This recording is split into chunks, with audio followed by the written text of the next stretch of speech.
अस्सलाम वालेकुम, आप देख रहे हैं प्रोग्राम खबर ये है। मैं हूं शाजिया ज़ीशान। प्रोग्राम में मेरे साथ हैं सईद काजी और इस्लामाबाद से हमारे साथ हैं रऊफ क्लासरा।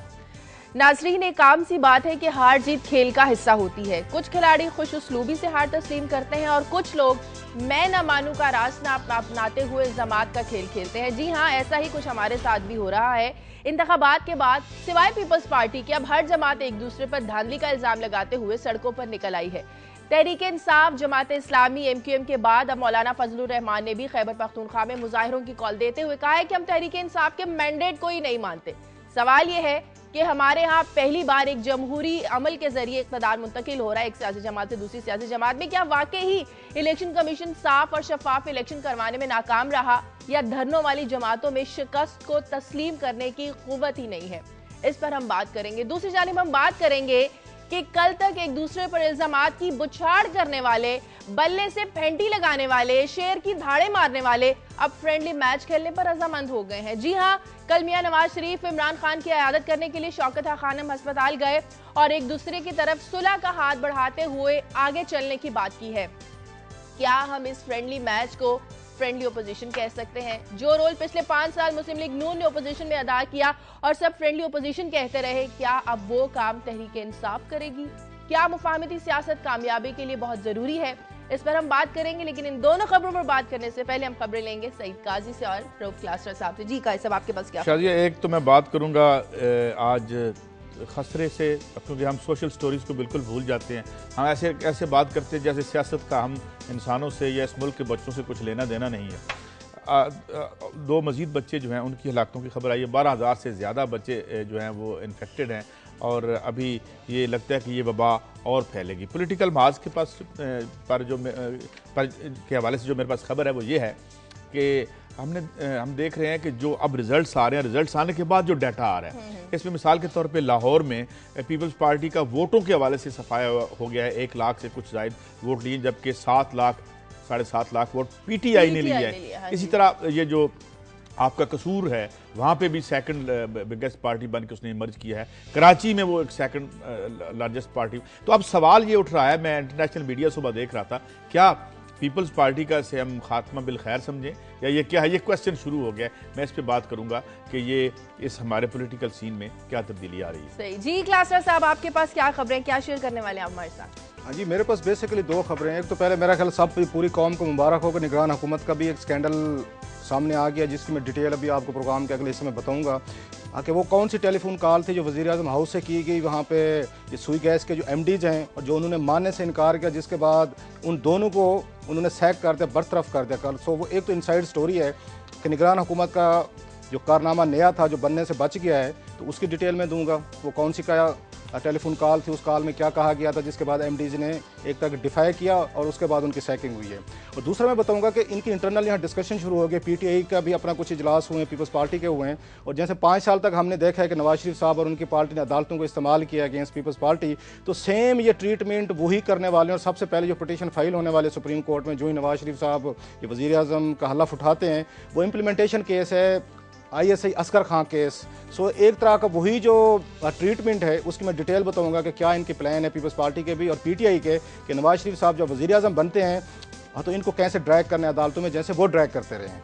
ठीक है, इन तमाम खबरों पर बात करेंगे, लेकिन क्लासर साहब मैं आपकी तरफ आऊंगी। ये बताएगा कि अब तमाम सियासी जमातें धरनों में मसरूफ हैं। कराची में, लाहौर में, हर जगह धरने दिए जा रहे हैं और तो और मौलाना फजलुर रहमान ने तहरीक इंसाफ का मैंडेट मानने से इनकार कर दिया है। तो आखिर क्यों ये सियासी जमातें तासुर देना चाह रही हैं कि इलेक्शन कमीशन साफ और शफाफ इंतखाबात करवाने में नाकाम रहा है?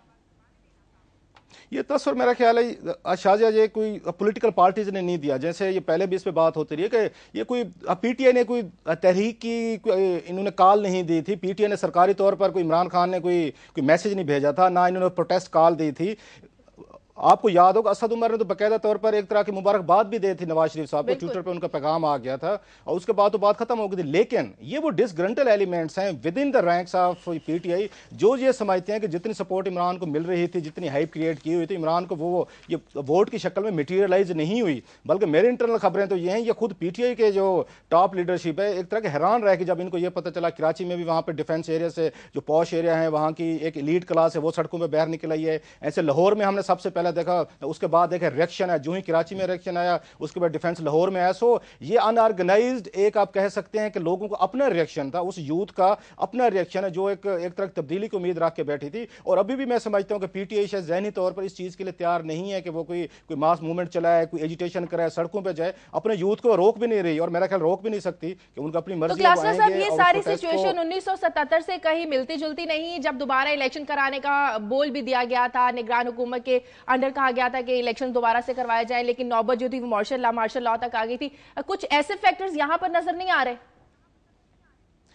इस तरह की सिचुएशन पाकिस्तान में डेवलप होने में कुछ देर लगती नहीं। अभी कुछ प्लेयर जो है पावरफुल है, मेरा ख्याल है वो इसमें इंटरेस्ट जाहिर नहीं कर रहे कि 77 की सिचुएशन को रिपीट किया जाए, क्योंकि हालात बहुत बदल चुके हैं। और पर्टिकुलरली मैं कहूँगा पाकिस्तानी एस्टेब्लिशमेंट वो नहीं रही जी जो 77 में थी। इवन अमेरिकन जो थे उनका रोल भी अब हम देख रहे हैं कि ओबामा साहब ने भी नवाज शरीफ साहब के लिए उन्होंने अच्छे पैगाम भेजे, पूरी दुनिया ने इसको वेलकम किया। लिहाजा इंटरनेशनल और लोकल पॉलिटिक्स के जो प्लेयर्स हैं वो इस वक्त ये मूड में नहीं है कि पाकिस्तान में नया इलेक्शन होने चाहिए या रिपीट करा लिया जाए इलेक्शन।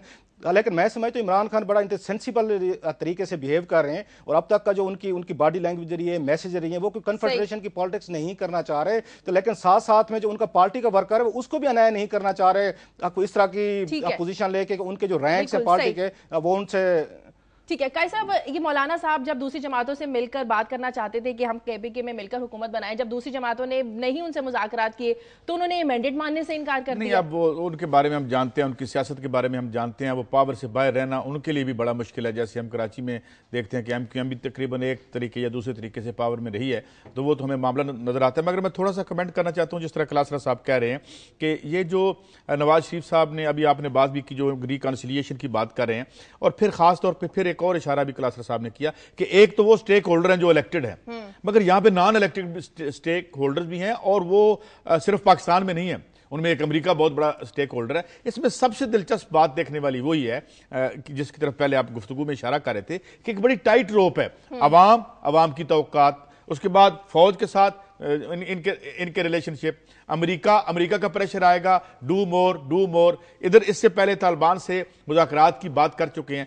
तो इलेक्शन से पहले तो जितने स्टेक होल्डर्स थे उनको गुडी मैसेज गए हैं मुस्लिम लीग नून की तरफ। अभी ये गुडी मैसेज है नहीं धरने देकर, अभी क्या मैसेज है? अब मैं ये बात नहीं कर रहा। अब क्या है, अब एक तरफ पॉलिटिकल जो है वो इनके खिलाफ शुरू हो गई है, एक मूव शुरू हो गई है, और फिर जो इनके सपोर्टर्स थे, वोटर्स हों या नॉन इलेक्टेड जिसे आप स्टेक होल्डर्स कहते हैं, उनकी अपनी तवक्कुआ, उनके अपने एजेंडे हैं। तो ये मेरे ख्याल में सबसे मुश्किल पीरियड होगा नवाज शरीफ साहब का पिछली दो, और उसमें सबसे मुश्किल की जो बड़ी वजह है वो ये कि एक बड़ी अपोजिशन, इन अपोजिशन से हटके जिस तरह मैं कह चुका हूं, वो मैशियत भी होगी और वो लोग इंतजार में हैं, जिसकी वजह से पीपल्स पार्टी को पनिश किया है इलेक्ट्रेट ने। वो अब चाहेंगे कि ये आके हमारी गुर्बत का मुझे ब्रेक लेनी है, ब्रेक के बाद बात करेंगे कि क्या अगर वाकई धांधली है तो इसकी तहकीकात करवाना क्या नामुमकिन सी बात है। एक ब्रेक के बाद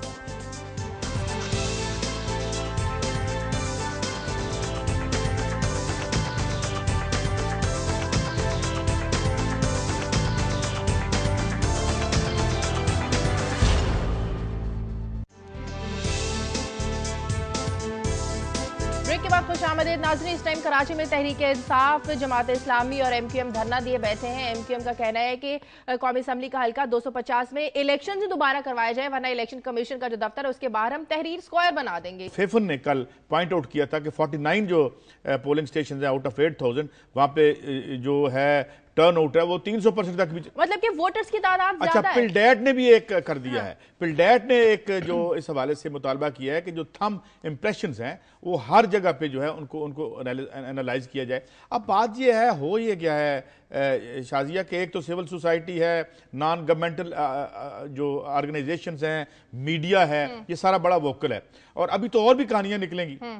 अभी मैं ये बताऊं कि जब हम बात कर रहे थे ना नवाज शरीफ साहब की हुकूमत की, तो बज़ाहिर तो ये लोग जो उनके मुखालफीन कहते थे कि जी सुप्रीम कोर्ट का रवैया नर्म है ये, मगर जब ये पावर में जाएंगे तो ये सारे जो फैक्टर्स डेवलप हो रहे हैं। इसीलिए मैं अभी कह रहा था कि ये अब जो धांधली के इल्जामात सही है या नहीं है ये तो हमारा मनसब नहीं है बताना, लेकिन ये जो पॉलिटिकल टर्मोइल शुरू हो गया, पावर स्ट्रगल दोबारा से शुरू हो गई है, ये कैसे हमें। साद हमारे साथ लाइन पर है। साद, एमक्यूएम का मुतालबा है कि कौमी असम्बली का हल्का 250 यहाँ पर सिरे से इलेक्शन दोबारा करवाए जाए, तो इलेक्शन कमीशन ने सिर्फ 43 पोलिंग स्टेशन का कहा है कि 19 मई को यहां पर दोबारा पोलिंग होगी। अगर एमक्यूएम का ये मुतालिबा नहीं माना जाता तो क्या वहां पर वाकई तहरीर स्क्वाड जैसे मनाजिर हमें देखने में मिलेंगे? क्या रास्ता अपनाएगी फिर एमक्यूएम?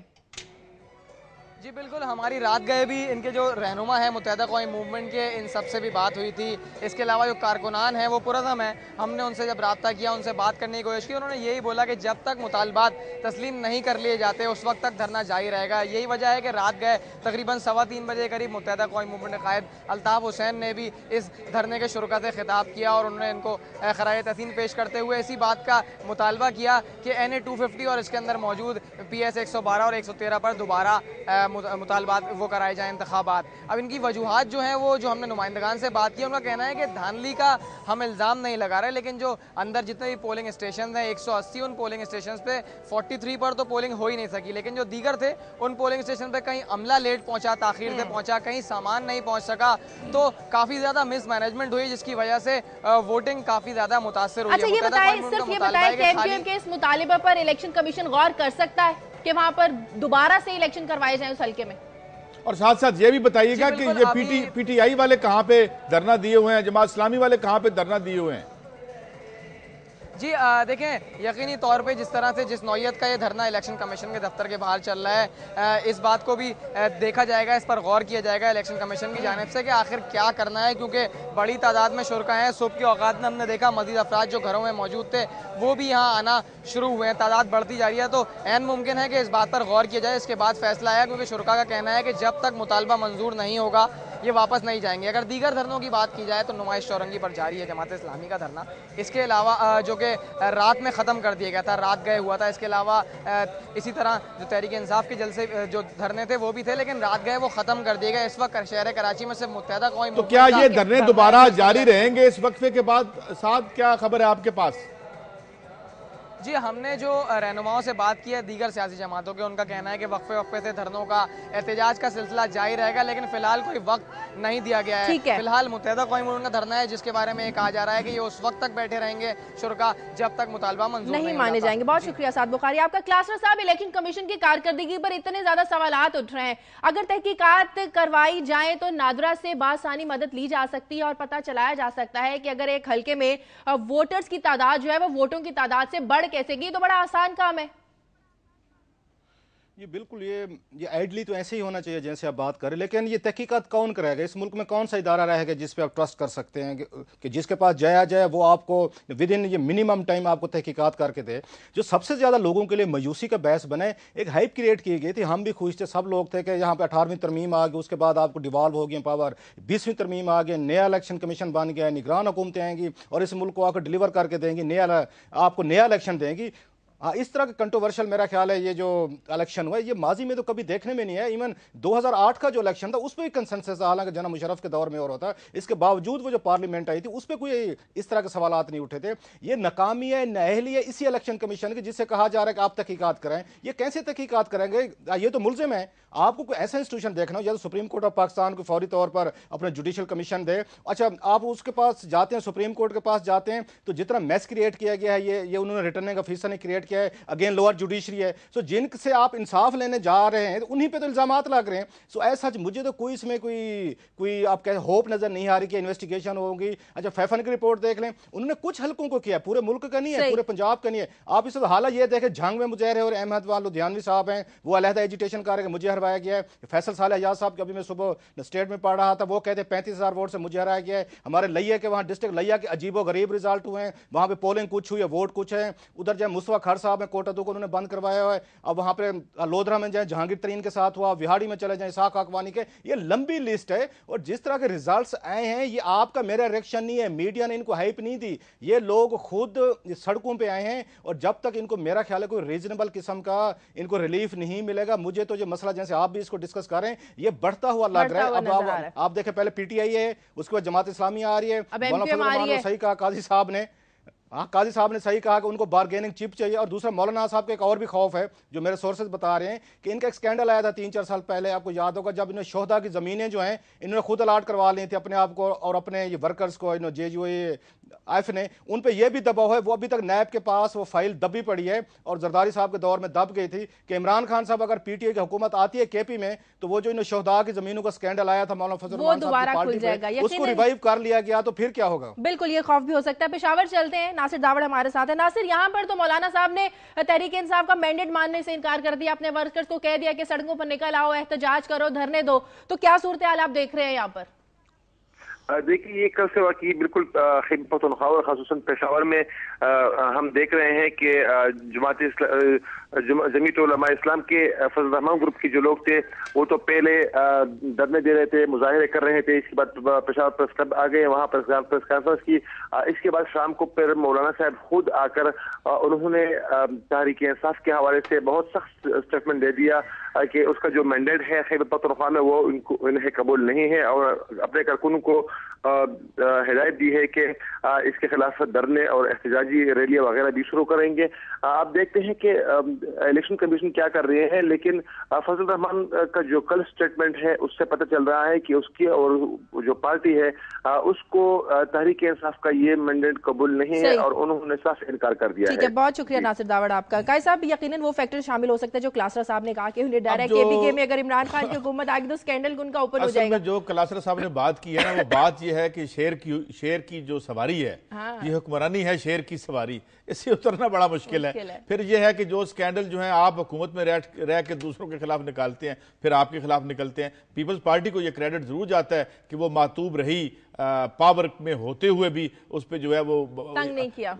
उन्होंने तो तंग कम ही किया किसी को, उनको बहुत तंग किया गया और वो बेचारे अदालतें भुगते रहे, उनके प्राइम मिनिस्टर भी आते जाते रहे। मगर अब ये मामला ये है कि अब चूंकि लोगों ने थोड़ा सा जो एक लैंडस्केप है उसको थोड़ा बदल दिया है, जो पीटीआई की हमें शक्ल नजर आई है। अब देखें, लाहौर में 7 लाख वोट, 7.5 लाख वोट तो पीटीआई को पड़ा है और वो ये समझ रहे हैं कि दे थिंक के वो एक दे हैव बीन रॉन्ग्ड, उन्हें महसूस होता है कि उनके साथ ज्यादती की गई है, लिहाजा वो भी बोल रहे हैं। तो ये जो, और फिर तीसरी जो बड़ी उन्होंने इंपॉर्टेंट बात की खास तौर पे फजल रहमान साहब के बारे में कि उनके स्कैंडल भी दबे हुए हैं तो ये निकल सकते हैं। तो ये मेरे ख्याल में ये जो चूहे बिल्ली का खेल है हुकूमत का, अपोजिशन का, स्कैंडल्स का, नैब्स का, वही इवेंट्स को डिक्टेट कर रहा है। क्लासरा साहब, पीपल्स पार्टी को हमें ये क्रेडिट देना चाहिए कि पीपल्स पार्टी जिस तरह से बुरी तरह से शिकस्त फाश उन्हें हुई है, उनकी तरफ से इस तरह धांधली के इल्जाम कहीं इतने देखने में नहीं आए। बाय द वे, मैं जब क्लास साहब इसमें बात करेंगे वो भी कह रहे हैं, वो भी जो है आहिस्ता आहिस्ता उन्होंने भी बोलना शुरू कर दिया है। बाकी आपको क्लासरा साहब, एक तो मेरा ख्याल सदर जरदारी साहब आप कह सकते हैं एक हवाले से बड़े मैच्योर साबित हुए कि उन्होंने फौरी तौर पर, जैसे असद उमर को हमने देखा, उन्होंने ट्विटर पे नवाज शरीफ साहब को ये मुबारकबाद देकर रिजल्ट तस्लीम कर लिए। जरदारी साहब ने अब तक इस तरह की कोई हरकत नहीं की, हरकत मैं उसमें कह रहा हूँ, कामों में कह रहा हूँ, इस तरह की वो समझदारी से इंतजार कर रहे थे कि होता क्या, लेट्स सी, वो वेट एंड सी में चले गए कि कहीं ना कहीं से कोई आवाज उठती है तो फिर हम उसको जॉइन कर लेंगे क्राउड को। इसलिए पीपल्स पार्टी ने इस हद तक तो समझदारी कर लिया कि वो इस पोजीशन में है कि कोई भी पोजीशन ले सकते हैं। लेकिन पहले भी तो ये तजिया निगार कह रहे थे कि जरदारी साहब को पता था कि हम हुकूमत नहीं बना सकेंगे, उनके लिए जरूरी था एक किस्म की रेफ्यूज तलाश की जो सिंध में उनको मिल गई है। सिंध में उनका पार्टी का वोट बैंक भी बड़ा है, उनकी सीट्स भी बड़ी हैं, उन्हें अब एमक्यूएम की जरूरत भी नहीं है, एएनपी की जरूरत भी नहीं है और पंजाब के बाद बड़ा सूबा है, लिहाजा वो ये पॉलिटिकली बड़ा सूबा है, वो ये समझते हैं कि हमारे पास कुछ ना कुछ आ गया है। उनके पास ये 33 सीट्स हैं नेशनल असेंबली में, वो वहां एजिटेट कर सकते हैं, सेनेट में उनकी अक्सरियत है। नई हुकूमत के लिए इतना आसान नहीं होगा कि वो पीपल्स पार्टी को इग्नोर किए बगैर अपने मामला चला सके। आप इसलिए कह सकते हैं कि बार्गेनिंग जो पावर है, चिप है, वो अभी भी पीपल्स पार्टी के पास ये कंपैरेटिवली इमरान खान साहब से ज्यादा है। उनके पास टूल ज्यादा हैं, एक सूबा है, उनके पास सेनेट है, नेशनल असेंबली में सीट्स हैं। इसलिए जरदारी साहब को कोई हरी भी नहीं है। ये जरूर है कि उनकी मेरा ख्याल तवक्कुआत, जो मुझे भी पता है वान सदर के सोर्सेस से, वो ये तवक्को करके बैठे थे कम से कम मुझे 70 से 80 सीटें मिलेंगी। ये तवक्कुआत उनकी पूरी नहीं हुई। मैं आपसे एक सवाल करना चाहता हूं, ये जो 25 सीटों की तरफ इशारा किया है पीटीआई ने, अगर इनमें कोई ऐसा रद्दोबदल होता है तो फिर तो वो फार्मूला बनने की एक शक्ल नजर आएगी जो एक्सपेक्ट कर रहे थे जरदारी साहब और पीपल्स पार्टी। वो है, लेकिन पीपल्स पार्टी को एक हुकूमत फॉर्मेशन की तवक्को थी। इन केस अगर 70 इनको सीट्स मिलती, हुकूमत बना सकते थे, जो अगर उनकी इसमें 4-5 सीटें बढ़ भी जाती हैं सपोज रिकाउंटिंग में, उससे भी कुछ ज्यादा फर्क इनको नहीं पड़ने वाला और वो ज्यादा मुझे एक्साइटेड लग भी नहीं रहे। पीपल्स पार्टी, अब नोट करें, पहले दिन से ही इस इलेक्शन के बाद जब इसके रिजल्ट है, एक तो शॉक है, उन्हें सदमा है, उसमें से नहीं निकल रहे कि उनके जियाले ने उनको पर्टिकुलर पंजाब में रिजेक्ट कर दिया है और कोई बड़ा हमें वोटिंग पैटर्न नजर नहीं आया। बड़े बड़े स्टॉलवर्ड थे वो हारे हैं और बड़े बिग मार्जिन से हारे और इमरान खान ने उनको रिप्लेस कर लिया है। एक तो इन्हें समझ ना अभी तक नहीं आ रही कि हमारे साथ हुआ क्या है। पीपल्स पार्टी ने अभी तक अपनी मीटिंग कॉल नहीं की और इसमें जो एक नया एलिमेंट हमें नजर आ रहा है कि ये जो इस्तीफे भेजे जा रहे हैं ये बिलावल को भेजे गए हैं, जरदारी साहब को नहीं भेजे गए। आल तो एटली हम कह सकते हैं टेक्निकली कि जरदारी साहब इस वक्त पार्टी के को चेयरपर्सन नहीं है, वो बिलावल नहीं है। लेकिन एक चीज बड़ी वाज़ेह है कि बिलावल को अब इन्होंने लीडर मानना शुरू कर दिया, जो उनके पार्टी के बड़े हैं उनको देने का मतलब ये कि आप शिकस्त तस्लीम कर रहे हैं। ठीक है रऊफ क्लास साहब, देखते हैं कि धरनों का नतीजा क्या निकलता है, क्या रिजल्ट्स की जो मौजूदा शक्ल है यही बरकरार रहते हैं या हमें रिजल्ट्स में कुछ तब्दीली भी देखने को मिलेगी। प्रोग्राम में वक्त एक ब्रेक का, ब्रेक के बाद वापस आ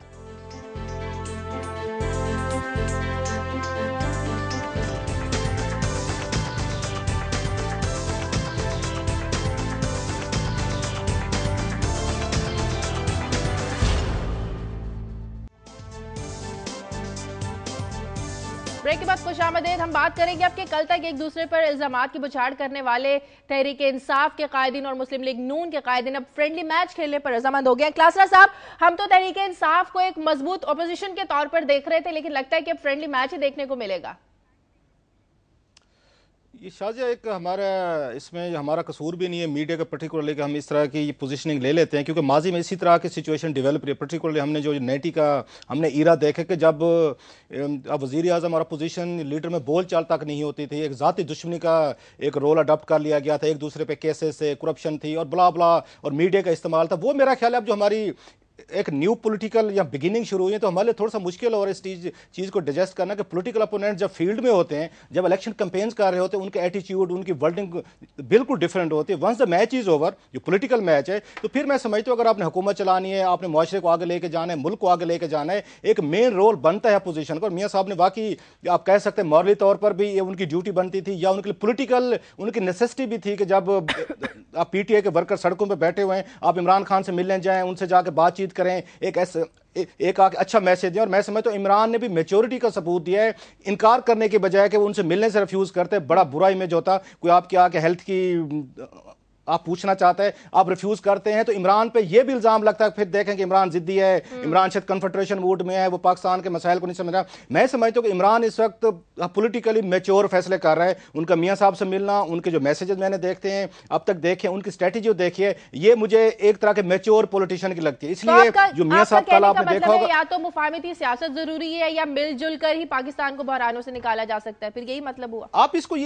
आप इस तरह देखें शाहजहां, इसको मुफाहमत जो है ये मुझे आज तक इस टर्म की समझ नहीं है कि मुफाहमत अब होगी। मैं समझता हूं मुफाहमत जो होगी वो पीपल्स पार्टी और नवाज शरीफ साहब में होगी, क्योंकि पीपल्स पार्टी के जितने करप्शन के स्कैंडल हैं, इनकी फाइल्स हैं, 2 वज़ीर आज़म इनके नायब को भुगत रहे हैं, कुछ वहां सुप्रीम कोर्ट के हैं, वहां पे पीपल्स पार्टी चाहेगी कि नवाज लीग के साथ इनकी मुफाहमत हो, क्योंकि करप्शन इन्वॉल्व है, इसमें पैसा इन्वॉल्व है, बड़े बड़े लोग इन्वॉल्व हैं। इमरान खान को ऐसा कोई जरूरत नहीं, इमरान का कोई बैगेज नहीं है कि वो जो है मुफाहमत करे। ये नवाज लीग की रिक्वायरमेंट है कि जो इमरान खान है, मेन अपोजिशन जो है वो इमरान खान होगा, पीपल्स पार्टी नहीं होगी। आप देख लेंगे आने वाले दिनों में। इसलिए ये जो उनको फोकस भी आप देख लें, नवाज लीग जो इमरान को कर रही है, Imran will emerge as the most powerful voice in the parliament. और मैं समझता हूं इमरान का ये एटीट्यूड ये पॉजिटिव है, उसी को इसी तरीके से लेकर चलना चाहिए कि रादर देन जातियात के मसले में स्टक अप होने के माजी में आप आए। और इमरान को बहुत सारे इश्यूज मिलेंगे पार्लियामेंट में एजिटेट करने के लिए, long way to go. Agitate कर सकता है, उनको अच्छी खासी मुश्किलात पैदा कर सकते हैं, एक वाइब्रेंट मीडिया की मदद से तो इमरान इनके लिए मसाइल पैदा कर सकता है पार्लियामेंट में, इन्हें वेरी डेमोक्रेटिक रादर देन वो बिल्कुल रियल इशू पे बात डेफिनेटली जी। कैसे अच्छा, मैं इसको बिल्कुल सही उन्होंने कहा, मैं दो हवालों से देख रहा हूं। पहली बात तो ये उन्होंने कर दी कि आप जो कैंपेन में और होते हैं और अंदर जाके और होते हैं। इसमें 2 नुकते हैं। एक तो ये कि जो हाकिश थे, जो लोग इनसे बात हुई मुस्लिम लीग नून के, अब एस्टैब्लिशमेंट को ये हो जाएगा वो हो जाएगा वो कर देंगे। नवाज शरीफ साहब का जो रवैया है वो बड़ा इस दफा मुख्तलिफ लगता है पिछले 2 अदवार की निस्बत, और वो जरा अब उन्हें एक मैच्योर उनकी एक हमें जेस्चर्स लगते हैं। मगर एक बात और बड़ी अहम है जिसे शायद हम सब इग्नोर करें। इस वक्त इत्तफाक कह लें या कुछ भी कह लें, ये इलेक्शन जिस तरह से मैनेज हुआ है वो ऐसे कि अब दोनों राइट की पार्टीज पावर में है।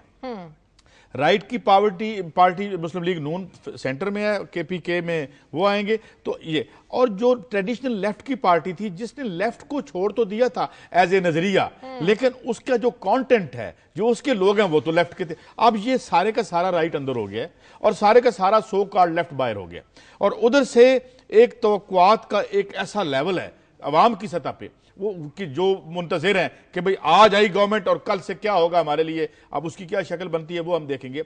और दूसरा ये कि अंदर आती, जैसे मैं बात कर रहा था कि नवाज शरीफ साहब का ये जेस्चर क्यों है, अमेरिका को खुश रखना, तालिबान के साथ मुज़ाकरात की जो बात उन्होंने की थी, क्या अमेरिका डू मोर कहेगा तो फिर क्या ये डू मोर करेंगे, ये क्या होगा, इंडिया से ये दोस्ती करेंगे तो वो जो हमारी जो एस्टेब्लिशमेंट तो अमेरिका को खुश करने के लिए तो डू मोर आपको करना पड़ेगा। और एस्टेब्लिशमेंट इंडिया के हवाले से जो उसकी राय है वो हमारे सामने है, कारगिल इनके पीछे है, इसके अलावा जो जिस तरह से इनकी गवर्नमेंट को, ये सारी इतनी कम्प्लेक्स बिसात बिछी हुई है कि उसमें एक तो वो हाकिश रह नहीं सकते, वो आए हैं जो। अच्छा, दूसरी बात ये मैं एक बात कर दूं फिर आप क्लास साहब की तरफ जाइएगा कि आप जिस तरह उन्होंने कहा उस बात को और वादे कर दूं कि भाई आपने बल्ला तीर को खा गया, खा जाएगा, तीर बल्ले को खा जाएगा, क्या बर्बाद कर दे। लेकिन जब आप वोट लेके आते हैं और जाते हैं हुक्मरानों के ऐवानों में जाते हैं तो वहां पे भी कुछ लोग बैठे हुए हैं। हाँ। जिस थोड़ी देर पहले मैंने कहा था ना, नॉन इलेक्टेड स्टेक होल्डर्स बैठे हुए हैं, वहां पे ब्यूरोक्रेसी बैठी है, वहां पे एस्टेब्लिशमेंट के दीगर हिस्से बैठे हुए हैं, वहां पे IMF और वर्ल्ड बैंक भी बैठा हुआ है,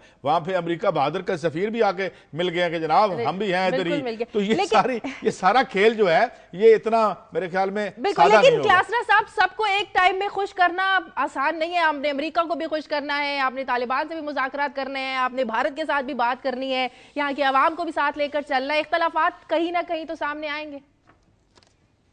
मेरा ख्याल है कि अमेरिका के हवाले से बहुत सारी ये चीज़ें सेटल हो चुकी हैं। मियाँ साहब का आना, फिर जनरल कियानी साहब का, जॉन कैरी, वहाँ पे कारजाई साहब, ये मामला कुछ ना कुछ तय हो चुके हैं, मीटिंग्स हो चुकी हैं। सो पाकिस्तान पे बहुत दबाव नहीं होगा जो हमने पिछले 5 सालों में देखा है। वार एंड टेरर सिर्फ हमारे खिते में रहेगी। बड़ी इंटरेस्टिंग चीज़ है ये, दुनिया के एजेंडे से ये गायब हो चुकी है। अब दुनिया इसको वार एंड टेरर को मजीद डिस्कस नहीं करती। आप कोई भी उठा ले, मैं उनका आर्टिकल पढ़ा था मलिया लोधी साहबा का, उन्होंने यही बात लिखी कि वो ये किसी अरब मुल्क में गई, वहाँ पे ये कॉन्फ्रेंस हो रही थी, उसमें कहीं जिक्र नहीं था, आलमी कॉन्फ्रेंस थी, कहीं पर किसी ने दहशतगर्दी का जिक्र ही नहीं किया। ये दहशतगर्दी सिर्फ हमारी बाउंड्री वॉल में रहेगी। इसको कैसे एड्रेस करना है, ये सबसे बड़ा मेरा ख्याल बिग चैलेंज मियां साहब के लिए भी होगा, हमारी फौज के लिए। अमेरिकन को एज सच, जो मेरा हमेशा से एक व्यू रहा है, काजी साहब ये might object over it, America Pakistan को डिस्टेबलाइज करके ज्यादा अच्छे नताइज नहीं ले सकता। पाकिस्तान की स्टेबिलिटी पूरे खित्ते के, इवन दुनिया के पूरे ममालिक के मफादात में एक कमजोर डिस्टेबलाइज पाकिस्तान दुनिया को सूट नहीं करता, इंडिया को नहीं करता, आपके अफगानिस्तान को नहीं करता, ईरान को नहीं करता, इवन चाइना को नहीं करता। इसलिए अमेरिकन भी पाकिस्तान पे वो दबाव नहीं डालेंगे जो नवाज शरीफ साहब की हुकूमत आके नहीं उठा सकेगी। लेकिन वो एक्सपेक्ट करेंगे मियाँ साहब से कम तालिबान के हवाले से जो इनका सॉफ्ट कॉर्नर रहा है, और कहा जाता रहा कि शायद उन ऑर्गेनाइजेशन में भी इनके अच्छे तल्लुकात है जो बैंड ऑर्गेनाइजेशन है, उस इन्फ्लुएंस को अमेरिकन और हमारी एस्टेब्लिशमेंट चाहती है कि एक तरफ आप पावर यूज कर रहे हैं, अगर दूसरी तरफ पॉलिटिकल सपोर्ट चाहिए जो अमेरिकन हमेशा कहते रहे पाकिस्तान से, इनकी हुकूमतों को जो नहीं दे सकी, और मेरे ख्याल जरदारी साहब भी देने में नाकाम रहे हैं, इवन ANP भी रही है, इसलिए वो नवाज शरीफ साहब को आजमाना चाहते हैं। और मैं समझता हूं अमेरिकन उन पर इतना अननेसेसरी बोझ नहीं डालेंगे। ठीक है, लेकिन फिर भी हमें दहशतगर्दी की जंग आपने कहा कि इस खित्ते में रहेगी, इससे तो हमें निकलना ही होगा। मेरा सिर्फ कोई इख्तलाफ नहीं है खास उनसे, मैं सिर्फ ये कहता हूं कि वो हमारी नाक पानी से बाहर रखेंगे, कभी कभी वक्तन गोता दे के फिर हमें बाहर निकालेंगे, जो मैं अमेरिकन की बात कर रहा हूँ। ये बिल्कुल वो ठीक कहते हैं कि हमें वो नहीं चाहेंगे कि न्यूक्लियर, मगर हमें जिस लेवल में वो रखना चाहते हैं वो नहीं चाहते कि हम उनकी इकोनॉमिक शक्ल से बाहर निकल जाएं। वो नहीं, वहाँ IMF वर्ल्ड बैंक बैठे हुए हमारे हाथ बांध के, तो वो हमें कंट्रोल करते रहेंगे। और इस कंट्रोल में ये जो लीडरशिप है अवाम के प्रेसिंग इश्यूज को हल नहीं कर सकेगी, और इसका नतीजा एक मूवमेंट की शक्ल में निकल सकता है। लेकिन फिर भी मियां नवाज शरीफ की आप नहीं समझते पहली प्रायोरिटी अवाम ही होंगी? होनी तो चाहिए, होगी या नहीं इसके बारे में तो मैं वसूख से नहीं कह सकता। हाँ। होना यही चाहिए अलबत्ता। ठीक है, प्रोग्राम में वक्त एक ब्रेक का, ब्रेक के बाद वापस आते हैं।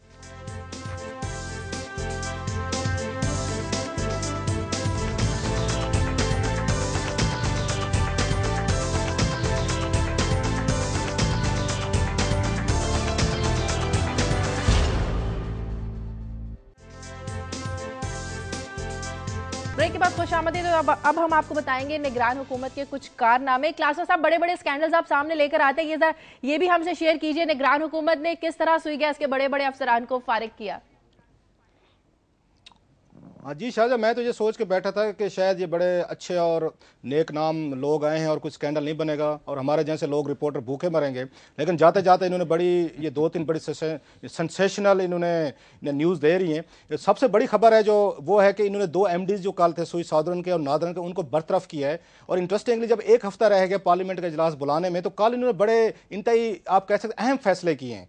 और कल के प्रोग्राम में आपको याद होगा हमने कहा था कि अंसर जवेद साहब हैं जो FBI के चेयरमैन हैं, उनकी कल रिटायरमेंट थी, उनको रिटायर नहीं किया, उनको एक्सटेंशन दे दिए कि आप आगे काम करते रहें। लेकिन जो पहले से MDs काम कर रहे थे सुई गैस के, उन दोनों को बरतरफ कर दिया। इल्जाम ये लगवाया है अपने जरिए कि जनाब के ये गैस की चोरी हुई थी। उसमें फर्दर मैंने प्रूव किया कि ये कहानी क्या है कि आपने यकदम बैठे बैठाए दो गैस के MDs हैं, नई हुकूमत है, वो फैसले करेगी उनको रखना है नहीं रखना, इनको हटाना था। अगर आपने आरिफ हमीद साहब को या ज़ुहैर सदीकी साहब को जो हेड्स थे इनके MD थे तो इलेक्शन से पहले हटाते, ये इलेक्शन के बाद हटाने का तुक नहीं समझ आता था। मैंने इसको फर्दर प्रूव किया कुछ अपने सोर्सेस ऐवान वज़ीर आज़म में, तो पता ये चला, इंटरेस्टिंग स्टोरी है कि निगरान वज़ीर आज़म साहब एक ग्लास फैक्ट्री थी उसको गैस का कोटा दिलवाना चाहते थे गैर कानूनी तौर पर। उन्होंने MD आरिफ हमीद साहब को, उनके जो PS हैं वज़ीर आज़म साहब के ख्वाजा सदीक अकबर साहब, उन्होंने फ़ोन किया कि आप ऐसे फरमाएं कि ये फ़लाँ ग्लास फैक्ट्री है, इसका गैस का इतना आज से कोटा शुरू कर दें। उन्होंने कहा सर ऐसे नहीं हो सकता, इसके लिए आपको ECC में जाना पड़ेगा, प्रोसेस है, प्रोसीजर है, वज़ीर आज़म साहब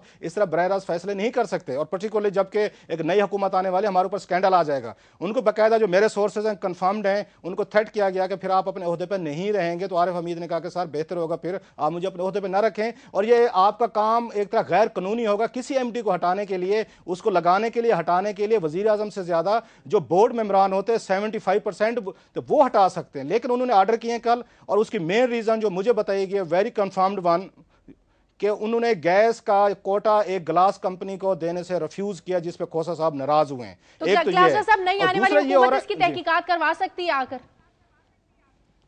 ये नई हुकूमत पे बहुत सारे बड़े काम है, ये उनके नजदीक छोटे छोटे काम है। नई हुकूमत भी इसी से मिलते जुलते आप ये तवक्को रखें इंशाअल्लाह। ये बताइए कि ये जो ऑर्डर किया गया, ये ज़बानी था या तहरीरी था जो कोटा देने के लिए था?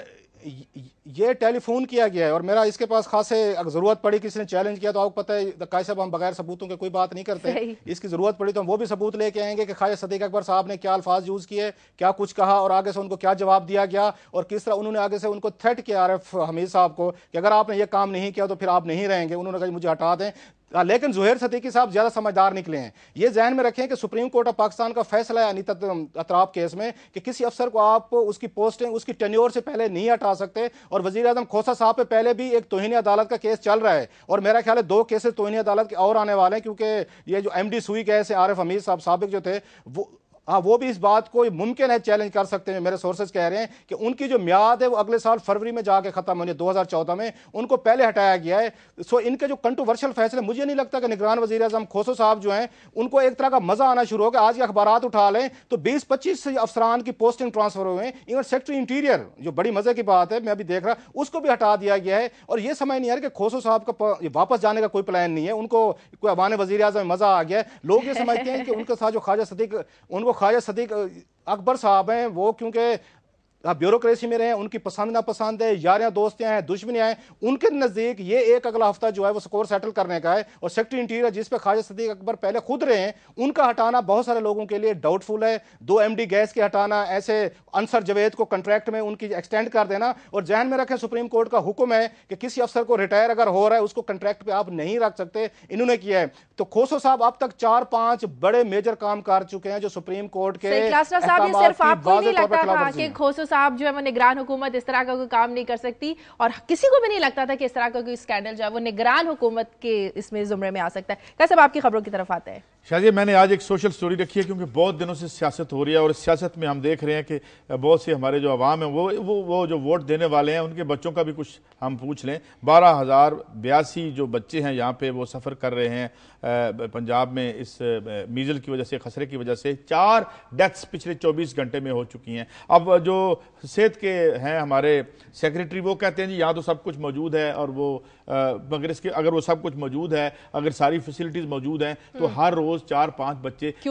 ये इस दहशतगर्दी की तरफ हम कब देखेंगे? और ये मैं बात इसलिए भी कह रहा हूं कि ये एक जरा जो आने वाले हैं अब दोबारा से पावर में, ये देख लें कि ये इस मुल्क के जो बच्चे हैं वो बेचारे किस तरह से तल्फ हो रहे हैं। और इसकी बुनियाद पे पहले भी हमने स्टोरी की थी कि कैसे एक रिपोर्ट आई कि वो वैक्सीन में जो एक ठेकों का था, या वैक्सीन जो है वो रिपोर्ट करने में किकबैक्स का इशू था, वो भी रिपोर्ट की दब के रह गई, और उसका नतीजा ये है कि बच्चे जो है वो आज भी मरे। ठीक है क्लास साहब, आपकी एक और बड़ी अहम खबर है कि मुस्लिम लीग नून के खिलाफ जो है वो महाजराई शुरू हो जाएगी, अदालतों में जाने की तैयारियां कर ली गई है। ये मैं इसका आपको इस पे बात करता हूँ, लेकिन काजी साहब ने बड़ा अहम इशू उठाया। मेरा ख्याल है पाकिस्तानी मीडिया हम इसको यूजली तौर पर इग्नोर करते हैं। मेरे पास भी इसका एक फॉलो अप है। कल मैं वो आपके नाजरीन के लिए वो रिपोर्ट लाऊंगा, 6-7 पेजेस की खुफिया रिपोर्ट है जो सलमान फरूकी साहब जो वफाकी मोहसिब हैं उन्होंने अपनी इन्वेस्टिगेशन करा के इंटरनेशनल और लोकल उन्होंने इदारों से जो रिपोर्ट कैबिनेट को पीपल्स पार्टी हुकूमत को पेश की गई थी और जिसको कबीना ने इस काबिल नहीं समझा था कि इस पर बहस होनी चाहिए, उसको डंप कर दिया गया था। कल वो हम अपने नाजरीन के सामने वो खुफिया रिपोर्ट लाएंगे कि सलमान फरूकी साहब ने इन्वेस्टिगेशन करवा के वो कौन से खौफनाक इंकशाफात किए थे कि पाकिस्तान में ये जो खसरा का एक तरह की वबा फैली है, इसका कौन जिम्मेदार है, वो मैं कल आपके साथ शेयर करूंगा और बकाया डॉक्यूमेंट्स के साथ करेंगे। अब आते हैं जरा आपके इसकी तरफ के जो मेरे सोर्सेज कह रहे हैं कि पीटीआई और पीपल्स पार्टी अभी से उन्होंने तैयारियां शुरू कर दी हैं, पिटीशन पे उनका काम शुरू हो गया है। वो ये चाहते हैं कि जो काम 5 साल नवाज शरीफ साहब और उनके हिमायती पीपल्स पार्टी हुकूमत के साथ करते रहे कि अदालतों के जरिए वो उनके प्राइम मिनिस्टर्स को वहाँ पे ड्रैग करते रहे, उनके बहुत सारे टॉप के मिनिस्टर्स हैं उनको करते रहे, वो भी यही कुछ करने वाले हैं। इंतजार कर रहे हैं कि नवाज शरीफ साहब हलफ उठाएं। उससे भी पहले मुमकिन है कि हलफ उठाने से पहले पर्टिकुलर जो मेरे सोर्सेज कह रहे हैं पीटीआई अपनी तरफ से एक पटिशन तैयार कर रही है कि वो सुप्रीम कोर्ट में ISI असगर खान केस की इंप्लीमेंटेशन के लिए, जैसे NRO इंप्लीमेंटेशन बना था 3 साल की प्रोसीडिंग के बाद आखिर खत लिखना पड़ गया था, उसी तरह की petition supreme court of Pakistan में फाइल करने की तैयारी की जा रही है ताकि जो ISI असगर खान, जिसमें मेन आपको याद होगा उनकी फाइंडिंग 2 बड़ी अहम थी। इसमें FIA को ऑर्डर किया गया था कि नवाज शरीफ साहब के खिलाफ इन्वेस्टिगेशन करें कि उन्होंने पैसे लिए थे या नहीं लिए थे। दूसरा, उन्होंने जाकर डिफेंस मिनिस्ट्री को ऑर्डर किए थे कि 2 जो रिटायर्ड जनरल्स हैं, जनरल असलम बेग और जनरल दुरानी, उनके खिलाफ कोर्ट मार्शल की प्रोसीडिंग करें। सो पीटीआई अब इसमें लीड लेना चाह रही है कि वो जाके कोर्ट्स में सारे केसेस फाइल करना चाह रही है ताकि टेस्ट किया जाए वजीर आजम नवाज शरीफ साहब को भी और अदालतों को भी। तो ये खलासा साहब, और भी इसका मतलब ये है कि ये जो एक रिकन्सिलिएशन की कोशिश हो रही है, ये इन्हीं चीज़ों ये भी शायद मद्देनजर हो। और फिर हमने ये भी देखा कि जो है सिर्फ नवाज शरीफ साहब ही नहीं मिले उनको, अपना चीफ ऑफ आर्मी स्टाफ ने भी उनको फोन किया। तो अब लगता है कि सीटें भले उन्होंने जितनी जीती हैं या जितनी और उन्हें मिल पाएंगी, जो वो कह रहे हैं धांधली हुई है, मगर वो एक परमानेंट फैक्टर के तौर पर जो है इन हो गए हैं अब इमरान खान। क्या समझते हैं आप? बिल्कुल, मेरा ख्याल इमरान खान साहब, जो मैंने पहले भी कहा कि इमरान इस वक्त पॉलिटिकली तौर पर दुरुस्त फैसले कर रहे हैं। KPK में हुकूमत बनाना, उनका ये नवाज शरीफ साहब से मिलना, एक मैच्योर एटीट्यूड दिखाना, उन्होंने अपने आप को साबित किया कि मैं पॉलिटिकली तौर पर इमेच्योर नहीं। माजी में उन पर इल्जाम लगते थे सही फैसले नहीं करते या गुस्से में रहते हैं, या जब ये सही मौका होता है, आपको याद होगा इलेक्शन का, उनका बैकआउट करता है। इमरान ने शायद माजी से सीखा है। एक जहन में रखें, इमरान की टीम कंपेरेटिवली मैं समझता हूँ नेशनल असम्बली में बेहतर होगी अगर आप इसको कंपेयर करें पीपल्स पार्टी के साथ। पीपल्स पार्टी का कोई हैवी वेट इस वक्त नेशनल असम्बली में नहीं पहुंचा, मासिवा खुर्शीद शाह है। इसके अलावा कोई मुझे बड़ा नाम नजर नहीं आता जो इफेक्टिवली पीपल्स पार्टी को कौमी असम्बली में चलाए। इमरान के पास ये चॉइसेस ज्यादा है। इमरान खुद है वहां पे, पहले पार्लियामेंट में रहे। जवेद हाशमी जैसा एक टॉप लीडर है जिसको आप कह सकते हैं कि एक पार्लियामेंट की हिस्ट्री है। उसके पास शाह महमूद कुरैशी उनके साथ हैं। सबसे अहम है जो हमने वॉच आउट करना है वो शेख रशीद साहब हैं, जो आप कह सकते हैं मुस्लिम लीग नवाज की उनको ना नहीं समझा जाता है कि 20 साल उनके साथ रहे। उनको एस्टेब्लिशमेंट के साथ डील करने का, पावर कॉरिडोर्स में रहने का बड़ा शौक है। अगर शेख साहब के दिल में ये पावर में जाने की मोहब्बत ना जाग पड़ी, जो मुझे खतरा बहुत है, क्योंकि शेख साहब खुद माजी में कहते रहे कि मैंने बड़ी गलती की थी एंटी एस्टेब्लिशमेंट पॉलिटिक्स करके अपोजिशन में रह के, इसलिए मुझे डाउट है कि शेख साहब अपोजिशन में रहेंगे। अगर वो अपोजिशन में वो रहते हैं तो इमरान खान साहब के लिए, पीपल्स पार्टी के लिए वो बहुत बड़े गुरु साबित हो सकते हैं। अंदर की बहुत सारी ट्विस्टिंग जानते हैं, स्टाइल जानते हैं कि इनको टीज कैसे करना है, किस ये चीज पे इनको पकड़ा जा सकता है। इसलिए मेरा ख्याल है इमरान खान के पास कंपैरेटिवली नेशनल असेंबली में ज्यादा बेहतर टीम है जो इनको टफ टाइम दे सकती है, इसको नवाज शरीफ साहब को। नहीं तो इसका मतलब ये हुआ कि हम शेख रशीद को मिलता हुआ भी देख रहे हैं मुस्लिम लीग नून से। क्लासरा साहब, इनकी मुलाकातें होती रही इलेक्शन से पहले। ये तो मेरे सुनने में जो आया कि चौधरी निसार अली खान साहब जो थे या ख्वाजा आसिफ थे, कुछ और इस तरह के एलिमेंट्स से जो जरा, और पर्टिकुलर ख्वाजा आसिफ साहब पे था कि वो ये नहीं चाह रहे थे कि शेख रशीद साहब जो हैं बहुत वोकल रहे थे नवाज शरीफ साहब के हवाले से, और मीडिया से भी जरा थोड़े से खौफजदा थे कि इनको ये था कि शेख रशीद साहब को पार्टी में लेके आते हैं तो हमारे ऊपर तनकीद आएगी। लेकिन मैं नहीं समझता कि शेख रशीद साहब 5 साल, आई एम रिपीटिंग, 5 साल या पोजीशन में बैठ सकेंगे। वो नहीं बैठ सकेंगे, वो पावर में जाएंगे इनकी कहीं ना कहीं पे। और अगर ये पावर में नहीं जाते तो अपने आप को ले के लिए, नवाज शरीफ साहब को मजबूर करने के लिए इस तरह के काम जरूर करेंगे कि वो इतने तंग हो जाएं कि वो शेख रशीद साहब को अपने साथ इसका क्लासा साहब ये है कि वो जो है एक जिसे मफामत हमने उधर देखी है उसके पिछले दौर में वो शायद अब भी हो सकती है। इन्हीं की खबर से यानी इनकी एनालिसिस जुड़ी हुई बात है। ये लाहौर का मैं देख रहा था कि लाहौर में तकरीबन 12,60,000 वोट पड़े हैं मुस्लिम लीग नून को, जबकि 7 लाख से ज्यादा वोट पीटीआई ने लिए हैं। कसूर से भी मुझे जिले से ये खबर आई थी कि दूसरी बड़ी पार्टी जो है वहां पीटीआई बनी है। और इस तरीके से कराची में भी हम देख रहे हैं कि जो सीटों के जो रिजल्ट्स आए हैं, सेकंड नंबर पे पीटीआई जो है उसने नंबर लिया, तो सिक्योर उसने बहुत किया है। मगर जो मैं इसमें जो 2 सवाल इससे उठे, आज इंटरनेशनल मीडिया में भी ये सवाल उठा कि जी क्या पीपल्स पार्टी इस तरीके से अब हम समझें कि वो सिंध तक ही महदूद होकर रह जाएगी या दोबारा उठेगी या मगर मैं ये समझता हूं कि जो जिस तरह मैंने शुरू में कहा था कि राइट की दोनों पार्टियां पावर में है, एक बहुत बड़ा चैलेंज है और अवाम जो है वो चाह रहे हैं कि भाई इसमें अब 2 पॉसिबिलिटीज हैं। एक पॉसिबिलिटीज ये है कि पीपल्स पार्टी का वो जो लेफ्ट का एलिमेंट था जिसे बिल्कुल जो साइड लाइन कर दिया गया, निकाल दिया गया, वो अब उसकी रिसर्जेंस भी हो सकती है पीपल्स पार्टी के अंदर। और दूसरी ये कि जिस तरीके से बिलावल साहब ने कहा है कि मुझे रिपोर्ट भेजी जाए कि ये शिकस्त क्यों हुई है, वो एक यंग आदमी है, उनसे भी हम तो मेरे ख्याल में एक तो पीपल्स पार्टी इस तरह से एक वाइप ऑफ नहीं होगी। अब भी हम देखते हैं वो दूसरी बड़ी पार्टी है, अभी टाइम लगेगा। लेकिन सवाल ये है कि क्या अगर इन प्रेसिंग क्वेश्चंस का जवाब आज की जो नई एलीट अंदर गई है ये नहीं दे सकती, तो फिर हम समझते हैं कि एक नया खेल शुरू होगा सियासत का। और ऊपर तो आपको कलासरा साहब ने कहानी सुनाई दी कि अदालत के किस्से भी फिर चलेंगे, और जो मेरे ख्याल में और जो इससे पहले हम बात कर चुके हैं कि किस किस को कैसे कितना खुश रखा जा सकेगा। बड़ा दिलचस्प, भी कुछ ऐसा खेल देखने में मिलेगा, बड़ा दिलचस्प मैच खुल रहा है। देखते हैं कौन किसके साथ मिलता है, कौन किसको छोड़ता है। मफाहमती सियासत का अमल शुरू हो चुका है। प्रोग्राम का वक्त भी खत्म हो चुका है। प्रोग्राम के लिए आप हमें फीडबैक दीजिए। खबर@duniatv.tv पर इजाजत दीजिए। अल्लाह हाफ़िज़।